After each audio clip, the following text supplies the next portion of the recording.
ಪ್ರಮುಖರಿಗೆ ಪತ್ರ ಬರ್ತೀರಿ ಸರ್, ಏನಾದ್ರು ರಿಪ್ಲೈ ಬಂತದೆ? ಬರುತ್ತೆ. 100 ವರ್ಷದ ಸಂಸ್ಥೆ ಇದೆ ಇವರೇ, ಅಲ್ಲಿ ಇಲ್ಲಿ ಇಟ್ಟಿರಬೇಕು. ದಾಖಲೆಗಳು ಯಾರಾದರೂ ಜೇಬ್ನಲ್ಲಿ ಇಟ್ಕೊಂಡು ಓಡಾಡ್ತಾರ? 100 ವರ್ಷದ ಸಂಸ್ಥೆ ಇದ್ದಾರೆ, ಪ್ರಾಮಾಣಿಕರಿದ್ದಾರೆ, ದೇಶಭಕ್ತರಿದ್ದಾರೆ. ಒಂದು ಜವಾಬ್ದಾರಿಯುತ ಸರ್ಕಾರದಲ್ಲಿ ಒಬ್ಬ ಗೃಹ ಮಂತ್ರಿ ಅವರಿಗೆ ಪತ್ರ ಬರೆದಾಗ ಅವರು ಉತ್ತರ ಕೊಡ್ತಾರೆ ಅಂತ ನಂಗೆ ನಂಬಿಕೆ ಇದೆ. ಆಫ್ಟರ್ ಆಲ್ ಅವರು ಕೂಡ ನಾಗರಿಕರು, ಅವರು ಕೂಡ ದೇಶಭಕ್ತರು, ಅವರು ಕೂಡ ಸಂವಿಧಾನವನ್ನು ಪಾಲನೆ ಮಾಡೋರು. ಈಗ ನಾನು ಒಂದು ಪತ್ರ ನಿಮ್ಮ ಮೀಡಿಯಾ ಹೌಸಸ್ಗೆ ಬರೆದ್ರೆ ಉತ್ತರ ಕೊಡ್ತೀರಲ್ಲ? ಇಲ್ಲ, ಇದು ಸರಿಯಲ್ಲ ಅಂತಾನೂ ಉತ್ತರ ಕೊಡ್ತೀರಲ್ಲ? ಕೊಡ್ತಾರೆ, ಇವತ್ತಿಲ್ಲ ನಾಳೆ ಕೊಡ್ತಾರೆ. ಎಲ್ಲಿ ಹೋಗ್ತಾರೆ? RSS ವಿಚಾರ ದಲಿತರಿಗೆ ಯಾಕೆ ಬೇಕು ಅಂತ ಬಿಜೆಪಿ ನೋಡಿ, ಕೆಲವರು ಬಿಜೆಪಿನಲ್ಲಿ ಇರುವಂಥ ಕೆಲವು ಜನರು ಹೋಗಿ ಸರೆಂಡರ್ ಆಗಿದ್ದಾರೆ. ಅವರಲ್ಲಿ ಹೋರಾಟದ ರಕ್ತ ಇಲ್ಲ. ಅವರು ಚತುರ್ವರ್ಣಕ್ಕೆ ಸರೆಂಡರ್ ಆಗಿದ್ದಾರೆ, ಮನುಸ್ಮೃತಿಗೆ ಸರೆಂಡರ್ ಆಗಿದ್ದಾರೆ. ಆ ಆಲೋಚನೆ ಅವ್ರದ್ದಿರ್ಬೋದು. ಇಲ್ಲಪ್ಪ, ನಾವು ಅವ್ರ ಕಾಲು ಕೆಳಗನೆ ಸೇವೆ ಮಾಡಬೇಕು ಅಂತ. ಅದಕ್ಕೆ ನಮಗೇನು ಸಂಬಂಧ? ನಮ್ಮಲ್ಲಿ ಅಂಬೇಡ್ಕರ್ ಅವರ ಹೋರಾಟದ ರಕ್ತ ಇದೆ, ಸಂವಿಧಾನ ನಮ್ಮ ಜೊತೆ ಇದೆ, ಬುದ್ಧ ಬಸವ ತತ್ವ ನಮ್ಮ ಜೊತೆ ಇದೆ.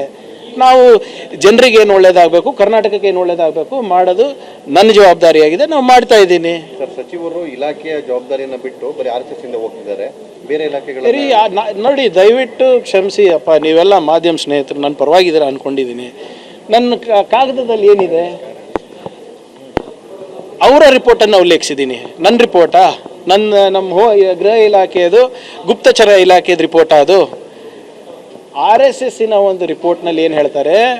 ಕರ್ನಾಟಕದಲ್ಲಿ 20 ಲಕ್ಷ ಜನ ಸೇರ್ತಾ ಇದ್ದಾರೆ, 4,000 ಶಾಖೆಗಳು ನಾವು ದಿನ ನಡೆಸ್ತೀವಿ, 2,500 ಶಾಖೆಗಳು ಮಿಲನ್ಗಳನ್ನು ನಾವು ಮಾಡ್ತೀವಿ, ಸಮಾಜೋತ್ಸವಗಳನ್ನು ನಾವು ಮಾಡ್ತೀವಿ, ಸುಮಾರು 500 ಕಡೆಗಿಂತ ಹೆಚ್ಚು ಪಥಸಂಚಲನವನ್ನು ನಾವು ಮಾಡಿದ್ದೇವೆ.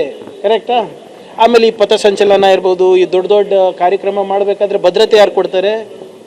ಮಹಿಳಾ ಮತ್ತು ಮಕ್ಕಳ ಕಲ್ಯಾಣ ಇಲಾಖೆ ಕೊಡ್ತಾರಾ? ಕೃಷಿ ಇಲಾಖೆ ಕೊಡ್ತದಾ? ಸೆರಿಕಲ್ಚರ್ ಅವ್ರು ಕೊಡ್ತಾರಾ?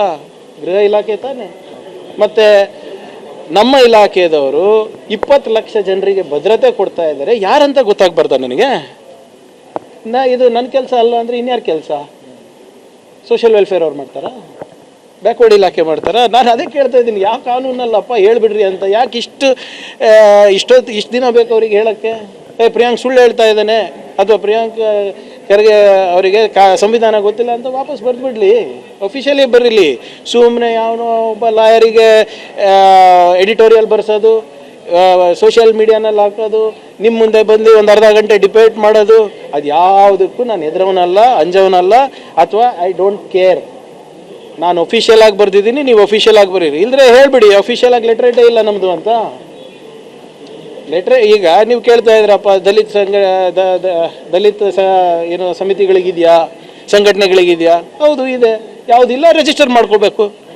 ಹಿಂದುಳಿದ ವರ್ಗದವ್ರು ಇರ್ಬೋದು, ಅಲ್ಪಸಂಖ್ಯಾತರು ಇರ್ಬೋದು, ಯಾರಾದರೂ ಇಷ್ಟು ದೊಡ್ಡ ಪ್ರಮಾಣದಲ್ಲಿ ಅವರು ಕೂಡ ಇಂಥ ಚಟುವಟಿಕೆಗಳು ಮಾಡಿದ್ರೆ they also have to get registered.